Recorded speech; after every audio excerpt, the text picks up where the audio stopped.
Jana kuna jamaa amezungumza na mimi niliudhika sana.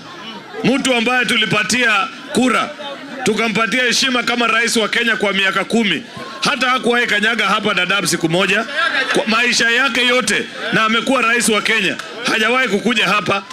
Ati anakimbia pale anaanza kutuambia sijui program gani haifanye kazi. Wewe mkiwa na huyo rafiki yako Matiang'i, wakati mlikuwa katika uongozi wa taifa la Kenya, mwili ya watoto ya watu ilikuwa inapatikana kule River Yala, ilikuwa inapatikana kwa misitu. Hapa Dadaab watu walikuwa wanachukuliwa kila wiki. Alafu sasa unaanza kutuambia nini? Ati sijui nini ama nini. Wewe kuwa mkaribu bana. Angalia na ujifunze kwa wazee wale wameoccupy hiyo kiti ya rais.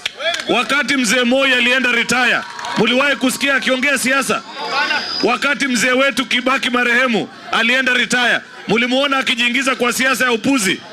Wewe Uhuru bana, kuwa muungwana na uheshimu wa Kenya. Wakenya walikupea nafasi, ukaharibu taifa yetu. Wewe nyamaza na uvurute vitu yako polepole chini ya mti. Waja kusumbua sisi na kutuambia lecture. You have no capacity to lecture anyone.